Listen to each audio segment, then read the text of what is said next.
참 순환매에다가 변동성까지 크다 보니까 특히 중소형주에 대한 투자 전략 짜기가 쉽지 않으실 것 같습니다. 고민도 참 하루하루 많이 하실 것 같은데요. 어떤 스탠스를 가지고 전략 짜볼 수 있을지, 그리고 지금 매력적인 종목들은 뭐가 있을지 한번 이야기 나눠보도록 하겠습니다. KTB 투자증권 김재윤 스몰캡 연구원과 함께합니다. 어서 오십시오. 네, 안녕하세요. 네, 안녕하세요. 어떤 섹터나 종목 얘기하기 전에 시장 자체에 대해서 한번 얘기를 해보도록 할 텐데, 코스피가 올해 어제 종가 기준으로 한 9% 오를 동안에 어제 딱 코스닥이 0%더라고요. 좀 앞으로는 나아질까요? 어떻게 보십니까? 하반기 흐름들. 코스닥 시장이 이제 지수 자체로는 이렇게 쉽지 않은 그림은 보여질 것 같아요. 네, 우선 공매도가 또 재개가 됐고, 네. 그렇다라고 보면은 공매도는 이제 시총 상위 종목부터 들어가게 되잖아요. 그렇게 되면은 사실 지수 자체가 크게 뭐 업사이드가 보인다거나 이렇게 보기는 힘들 수 있을 것 같습니다. 게다가 지금 변동성이 워낙 커진 상태이기 때문에 이게 변동성이 커진 상태에서 중소형주장 대응이 쉽지는 않은 상황이고요. 그렇다라고 보면은 여전히 중소형주 장에서는 좀 플레이하기가 쉽지는 않아 보입니다. 근데 다만 변동성이 큰 장에서도 실적 안정성을 좀 가지고 있는 종목들은 분명히 있을 거고요. 그런 종목들이 주가 퍼포먼스가 지금은 안 좋더라도 오히려 하반기 들어서면서 실적 턴어라운드를 좀 기대하는 좀 변동성이 낮고 실적 안정성이 높은 종목들 위주로 좀 가져가야 될 시기가 아닌가라고 저는 보고 있고요. 그래서 좀 좋게 보는 부분은 어쨌거나 코로나 관련된 이제 피해주들이 많이 올라왔지만 그 중에서 아직 올라오지 않은 종목들, 그리고 그 중에서 하반기에 좀 턴어라운드가 기대되는 종목들 위주로 좀 담을 수 있는 기회가 저는 아직 있다라고 보고 있어서 코로나 피해주 위주로 좀 사보는 전략을 좀 짜보는 거를 좀 추천드리겠습니다. 사실 개인 투자자 입장에서는 가장 바라고 매수하고 싶은 게 그 종목이죠. 변동성은 낮고 실적 안정성은 높고 가격 메리트까지 있는 종목. 그 종목에 그러면 뭐가 있을까? 코스닥 종목에서 한번 뽑아봐야 될 것 같은데요. 미리 주셨던 업종군들을 위주로 해서 종목 한번 물어보도록 하겠습니다. 일단은 건설과 건자재 쪽 얘기해보도록 할 텐데, 여기는 어떤 경기 회복 모멘텀도 있고 정책적인 모멘텀들도 아직 있습니다. 그러면 그런 중소형주 가운데서는 좀 유망하게 보고 있는 종목군들은 어디가 있을까요? 지금 사실 건설주, 뭐 건자재주 좀 주가가 많이 올랐습니다. 네. 네, 근데 아직 좀 많이 안 오른 종목들이 그래도 찾으면 나오고요. 그 중에서 제가 좀 말씀드리고 싶은 종목이 한 2종목 정도 있는데, 우선 처음 종목은 하츠를 좀 말씀드리고 싶어요. 하츠는 이제 가정용 레인지 후드. 그러니까 보통 뭐 주방에서 요리하실 때 후드 킷이잖아요. 그런 것들 전문적으로 만드는 회사라고 보시면 되고요. 거의 업력이 뭐 30년 정도 된 굉장히 좀 탄탄한 회사고, 레인지 후드 쪽에서는 국내에서는 1위입니다. 가정용 레인지 후드 1위 회사입니다. 그 마켓시어가 거의 한 50% 이상 나오고 있기 때문에 굉장히 좀 안정적인 사업을 영위하고 있다라고 보시면 되는데, 이 회사를 이제 볼 수 있는 포인트가 1분기 때 실적이 굉장히 잘 나왔어요. 네. 코로나 피해주임에도 불구하고 작년 대비 올해 굉장히 좀 크게 턴어라운드를 좀 빠르게 시작했다라고 보시면 되고, 그리고 좀 최근에 사실 건설주라든지 건자재주라든지 이제 주가들이 다들 좋은 이유가 이제 건설 주택 경기 사이클이 좀 도래했다, 뭐 이런 이야기 많이 들으면서 주가가 많이 올랐었잖아요. 하츠 같은 경우에는 이런 주택을 짓게 되면은 거기에 바로 들어가는 이제 후드를 공급을 하고 있기 때문에 바로 수혜를 받을 수가 있게 되는 거고요. 예. 그리고 최근에 이제 사실 주택 경기를 떠나서라도 리모델링 수요가 또 증가를 하게 되면은 또 후드를 바꾸게 됩니다. 그러면은 교체 수요가 늘어나게 되고요. 사실 올해 1분기 때 실적이 좋았던 거는 주택 건설이라기보다는 그러한 이제 리모델링 수요가 좀 컸다라고 보시면 될 것 같고요. 그러면은 하츠는 이 주택 경기 사이클 올라가는 데에 따른 수혜랑 리모델링 수혜, 이 두 가지를 동시에 얻을 수가 있기 때문에 저는 뭐 2분기, 3분기, 4분기 QOQ로 실적 계속 좋은 모습 보여주는 그림으로 좀 기대를 할 수 있을 거다, 이렇게 말씀을 드리고 싶고요. 그리고 뭐 최근에 뭐 자꾸 정치 테마주로 좀 엮이려는 그림도 있긴 한데, 네. 뭐 이 부분은 그냥 참고만 하셔도 될 것 같아요. 이준석 또 한나라당 위원이랑, 전 최고위원. 그쪽이랑 뭐 한보드 동문이다, 대표이사 동문이다, 뭐 이런 이야기가 있긴 한데, 그 부분은 그냥 참고만 하시면 될 것 같고요. 좀 펀더멘털 측면에서 볼 수 있는 종목으로 하츠 일단 먼저 말씀드리겠습니다. 아니 뭐 실적이 아예 안 나오고 저는 펀더멘털과 연관이 없으면 이것도 저희가 안 하겠는데, 다만 얘기해 주신 것처럼 어떤 정치적인 테마보다는 1분기 실적 잘 나오고 신규 주택이나 리모델링 수요가 계속 늘고 있기 때문에 여기에 대한 가능성들 보도록 하겠고, 하치야 뭐 시장이 조정을 받을 때도 하단은 어느 정도 잘 버텨줬고 다시 전고점 수준까지 올라왔으니까요. 추가적인 상승 기대해 보도록 하겠습니다. 이 업종 안에서 또 다른 종목도 있습니까? 네, 3일 CNS를 또 말씀드리겠습니다. 네. 3일 CNS는 콘크리트 파일 전문 제조업체고요. 콘크리트 파일이라는 거는 이제 아파트를 짓거나 아니면 뭐 교량을 짓거나 여러 가지 건축물을 지을 때 필수로 들어가야 되는 콘크리트, 길쭉한 콘크리트 기둥이다라고 보시면 됩니다. 그래서 건설 필수 건자재인데 이 회사가 지금 국내에서 콘크리트 파일을 1위, 2위 이렇게 하고 있습니다. 그래서 뭐 사업적인 측면에서는 굉장히 좀 안정성이 보이는 회사인데 아까 방금 말씀드린 것처럼 주택 경기 사이클이 돌아서게 되면은 이 회사가 공급하는 콘크리트 파일 수준은 늘어날 수밖에 없게 되는 거고요. 근데 최근에 굉장히 재밌는 게 콘크리트 파일 가격이 굉장히 좀 가파르게 오르고 있습니다. 최근에 뭐 시멘트 가격 많이 오른다 뭐 이런 네. 얘기 많이 있잖아요. 예. 근데 콘크리트 파일도 마찬가지입니다. 이 콘크리트 파일 가격도 굉장히 가파르게 오르고 있기 때문에 판매하는 물품의 가격이 오르면은 실적이 늘어나는 건 뭐 당연한 이야기겠죠. 근데 P와 Q가 동시에 늘어나는 좀 사이클에 도래했다라고 보는 게 좀 맞을 것 같고요. 그렇다라고 보면 매출이랑 영업이익이 동시에 좀 성장하는 그림을 볼 수 있는 시기가 됐다라고 보면 3일 CNS 지금 충분히 좀 매수할 시기다라고 저는 보입니다. 최근에 주가 자체는 약간 힘이 빠지는 듯한데 그래도 제일 좋아하는 P와 Q가 함께 늘어나고 있기 때문에 앞으로의 실적 성장성, 외형 성장까지 한번 기대해 보도록 하겠습니다. 건설이나 건자재주 쪽으로 하치와 3일 CNS 살펴봤고요. 이번에는 경기 회복과 관련해서 또 모멘텀 받아갈 수 있는 종목 보도록 할 텐데, 이거는 100% 그냥 제 느낌인데 경기 회복 수혜주로 아직 덜 오른 게 있나 싶을 정도로 요즘엔 많이 올랐잖아요. 네, 맞습니다. 이 안에서는 어떤 종목 찾으신 거예요? 우선 의류주 하나랑 수입차 판매 뭐 이렇게 두 가지를 좀 준비를 해봤는데 여기도 만만치 않게 많이 올랐었는데. 네, 맞습니다. 뭐 예. 솔직히 말씀드리면 안 오르진 않았어요. 네. 네, 그 정도 안 오르진 않았는데 아직 업사이드가 좀 있어 보인다라고 말씀을 드리고 싶고, 첫 번째 종목으로는 감성코퍼레이션 말씀드리겠습니다. 네. 좀 이름이 좀 생소하실 수도 있을 것 같아요. 뭐 아직 시총 1,000억밖에 안 되는 회사고, 이 회사가 제가 의류주라고 말씀을 드렸는데, 이 회사는 원래는 이제 버추어텍이라는 회사에서 사명을 변경한 거고요. 스노우피크라고 하시면은 사람들이 이제 캠핑 용품으로 많이들 기억을 하실 겁니다. 이런 일본의 유명한 이제 캠핑 브랜드인 스노우피크의 브랜드를 라이센싱 해와서 스노우피크 어페럴 의류 사업을 지금 재작년부터 런칭해서 사업을 진행을 하고 있고요. 근데 이 회사가 이 사업을 준비를 하고 런칭을 했을 때 코로나가 공교롭게도 터져버렸습니다. 네, 그러다 보니까 코로나 피해를 입을 수밖에 없었고요. 그래서 작년에 사실 목표로 했던 이 매장 수 증가가 작년 초에 좀 힘들었다가 작년 하반기 때부터 다시 빠르게 오르기 시작했습니다. 그래서 올해 초까지도 이제 매장 수가 굉장히 좀 빠르게 늘어나고 있는데, 이 회사가 지금 영위하고 있는 스노우피크 어페럴, 그러니까 해외 유명 브랜드를 라이센스해서 국내에서 그리고 또 해외 판공까지 가지고 있으니 이 의류 브랜드를 런칭한다라는 거는 굉장히 좀 어디서 많이 본 스토리잖아요. 네. 뭐 아웃도어 브랜드들 많이 이미 성공했던 그런 케이스고, 그래서 이 회사가 그러한 다른 회사들의 성공을 바탕으로 해서 지금 백화점이라든지 아울렛이라든지 매장 수가 55개 정도까지 늘어났습니다. 올해 연말까지 대략 한 80개까지는 가능할 것 같고요.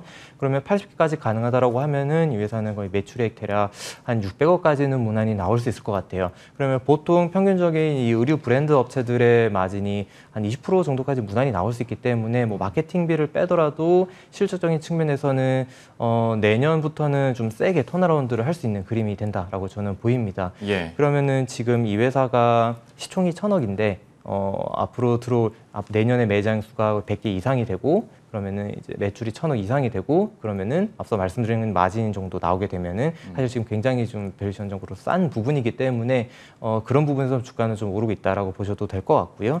그리고 스노우피크라는 브랜드 파워 자체가 이 캠핑족들 사이에서는 뭐 캠핑계의 뭐 샤넬이다, 캠핑계 에르메스다, 뭐 이런 이야기가 나올 수 있는 만큼 좀 고급적인 브랜드 이미지가 가지고 있기 때문에 의류 시장에서도 지금 굉장히 호조를 좀 보이고 있습니다. 실제로 월별 매출을 살펴보면 올해 들어서면서 거의 매월 신기록을 좀 달성을 하고 있고 백화점 아웃도어 층에서는 대략 한 3위 정도까지는 올라왔다고 하더라고요. 네, 1위, 2위, 내셔널 지오그래피 이런 좀 메이저 브랜드 그 다음까지 좀 올라온 상황이기 때문에 좀 시총을 보고 좀 도전을 해보자. 약간 이렇게 말씀을 드리고 싶은 종목입니다. 그 네이처홀딩스가 내셔널 지오그래픽 그 라이센스 사와가지고 덕을 많이 보고 있지 않습니까? 네, 그렇죠. 비슷한 개념으로 저희 네, 이것도 맞습니다. 네. 보면 될 것 같고 코로나19 이후에 캠핑 수요가 엄청 늘어났다고 들었어요. 네, 때문에 맞아요. 여기에 대한 실적 덕도 받아가고 있는 것 같습니다.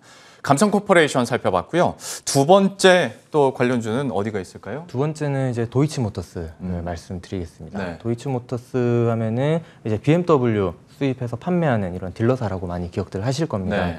네, 근데 BMW랑 포르쉐 그리고 뭐 랜드로버 제규어들을 수입해서 판매하는 지금은 종합 딜러사라고 보시면 되고요. 근데 이 회사가 사실 코로나 피해주라고 하기에는 좀 신기하게도 BMW랑 포르쉐 판매량은 잘 팔렸죠. 굉장히 잘 팔렸습니다. 네. 네, 굉장히 잘 팔렸는데 이 회사의 실적이 그래서 코로나 피해주라고 하기에는 꽤 견적이 잘 나왔어요. 네. 근데 제가 코로나 피해주라 말씀드리는 이유는 이 회사가 작년에 부터 이제 시작을 해서 작년에 사실 오픈을 하려고 했던 수원의 중고차 단지 사업이 있었습니다. 네. 수원 도이치 오토월드라는 대단지 중고차 단지가 있었는데 이 대단지가 코로나 때문에 오픈을 거의 6개월 동안 못 하다가 네, 이제 오픈을 해서 사업을 하는데 그럼에도 불구하고 아직 임대 사업자들이 다 들어오지 못했어요. 네. 특히 1층의 F&B 매장 같은 경우에는 뭐 더 조조를 했고요. 그러다 보니까 이 회사는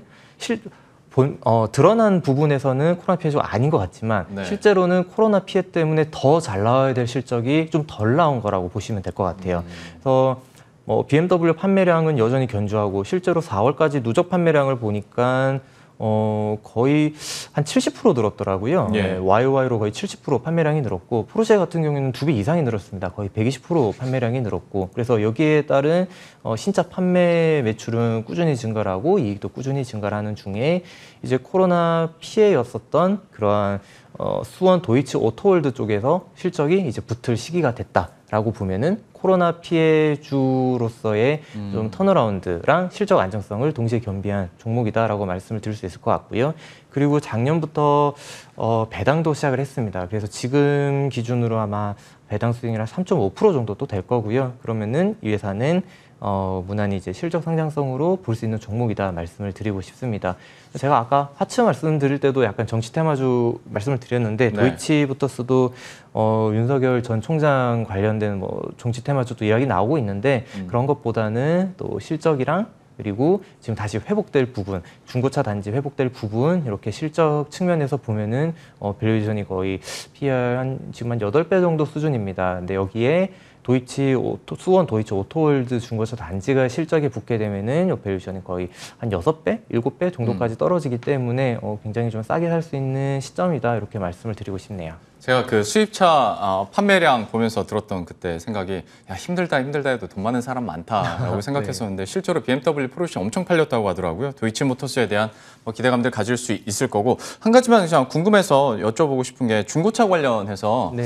요즘에 이제 자동차 신차 출고도 계속 늦어지고 이제 코로나19도 있고 뭐 이제 전기차로 가는 과도기도 있다 보니까 렌트카든 중고차든 지금 없어서 못 판다라는 얘기든 들었는데 실제로 좀 분위기가 그렇습니다. 그러면 네. 도이치모터스에도 당연히 이거는 이익을 네. 가져갈 수 있는 건데. 굉장히 좋은 부분 말씀해 주셨는데 도이치모터스의 사업부 중에 BMW 포르쉐 인증 중고차 판매 사업부가 있습니다. 그렇죠. BPS 네. 사업부라고 있는데 이 사업부 판매량이 거의 2배 늘었어요. 네, 4월 달만 하더라도 YOY로 2배가 늘는 모습을 보여줬습니다. 근데 이게 딱 판매량이 2배가 늘었다라기보다는 중고차 가격 자체도 올랐습니다. 사실 글로벌리 중고차 가격이 좀 가파르게 오르고 있는 거는 기정사실이고 네. 우리나라까지도 이러한 중고차 가격 상승이 영향을 미치는 부분이 있다라고 보도 무방할 것 같습니다. 근데 지금 중고차 가격이 오르고 있고 수요도 늘고 있고 그러다 보니까 이 기조는 하반기까지 좀 유지는 될 것 같아요. 그래서 이 회사는 그런 앞서 말씀해 주신 그런 수혜도 받을 수 있는 회사다 이렇게 보시면 될 것 같습니다. 도이치모터스까지 이렇게 살펴봤고요. 마지막으로 ESG 관련한 수혜주도 준비했다고 들었는데 어느 기업 꼽으셨어요? 네, 최근에 뭐 대기업들 ESG 강화를 해야 된다. 네. 뭐 그런 글로벌 자산운용사들이 뭐 ESG 관련 투자한다 이런 말 많잖아요. 네. 그래서 제가 오늘 준비한 종목은 포스코 ICT입니다. 네, 뭐 이 회사가 ESG를 직접 준비한다 이런 관점은 아니고 ESG 시장이 열리면은 이 회사의 먹거리가 늘어난다라는 관점으로 보시면 될 것 같아요. 왜냐 하면은 대기업들이 특히 제조업들이 ESG를 강화를 하려고 하면은 이제 특히 환경적인 측면에서 강화를 하려고 하면 이거는 기술적인 투자가 들어갈 수밖에 없는 부분입니다. 근데 포스코 ICT가 영위하고 있는 사업이 이제 스마트 팩토리 그리고 뭐 스마트 물류, 스마트 빌딩, 스마트 시티 이런 좀 효율성 측면에서 기술 가지고 강화를 시키는 그런 사업을 영위를 하고 있기 때문에 최근에 뭐 대기업들 특히 포스코 ICT의 이제 모회사죠. 포스코 같은 경우에 ESG 강화를 하겠다라고 공공연히 발표를 하고 있는데 포스코가 ESG를 강화를 하게 되면은 당연히 포스코 ICT의 설비를 가져올 수밖에 없습니다. 그러면은 포스코가 자기네들의 이제 공장에 스마트 팩토리화 시키면서 ESG를 강화를 하는 방향으로 나가야 될 거고요. 그러면은 포스코 ICT의 이제 캡티브 수주 물량이 증가가 가파르게 일어날 거다라고 저는 보고 있어요. 사실 포스코 ICT 매출의 70%가 포스코 향입니다. 그럼 캡티브 향 매출이 굉장히 큰 회사고 그러면은 당연히 포스코가 ESG 투자를 늘리면은 포스코 ICT의 매출이 늘어난다라고 가정을 할 수가 있겠죠. 예. 사실 과거에 포스코 ICT 주가가 굉장히 좋았을 때 흐름을 보면은 포스코 향 수주가 많이 늘어났을 때가 굉장히 많았었고요. 그래서 그런 것들을 좀 예상을 해보고 투자를 할 수 있을 것 같습니다. 그리고 포스코뿐만 아니라 최근에 좀 대외 수주가 많이 늘어나고 있는데 특히 한진 쪽으로 스마트 물류를 거의 한 1,500억 정도 수주를 받았어요. 예. 1,500억이라면은 이 회사 매출의 거의 한 15%, 거의 17% 정도 되는 부분이기 때문에 앞으로 이런 물류 회사들의 스마트 물류 투자가 늘어나게 되면은 대외 수주까지 계속해서 증가하는 모습을 좀 기대를 해볼 수 있을 것 같고요. 그리고 ESG 관련해가지고 또 다른 대기업들, 포스코가 사실 계열사가 굉장히 많습니다. 네네. 다른 2차 전지하는 계열사도 있고 그래서 포스코 계열사 쪽으로도 수주가 좀 늘어날 수 있는 기조가 있기 때문에 굉장히 기대를 해볼 수 있을 것 같고요. 예. 그리고 사실 실적적인 측면에서는 2분기까지는 좀 기대하기 힘들 것 같습니다. 네, 제가 2분기 실적 아직 안 나왔는데 2분기 기대하기 힘들 것 같다라고 하면서 종목을 말씀드리니까 좀 그렇긴 한데 사실 이 회사는 1분기, 2분기 실적이 안 좋은 부분은 시장에서 다 알고 있는 부분이기 때문에 네. 하반기 턴어라운드가 굉장히 좀 기대가 됩니다. 그래서 2분기 실적보다는 3분기, 4분기 실적 턴어라운드를 좀 기대를 하면서 수주가 그때 몰려 있거든요. 그래서 그 부분을 좀 기대를 하는 종목으로 포스코 ICT까지 말씀을 드리겠습니다. 최근 한 달 동안 참 많이 올랐는데요. 포스코 ICT에 대해서 실적 포인트까지 짚어드렸으니까요. 여러분들 전략에도 참고하시길 바라겠습니다. KTB 투자증권 김재윤 스몰캡 연구원과 함께했습니다. 오늘 말씀 고맙습니다. 네, 감사합니다.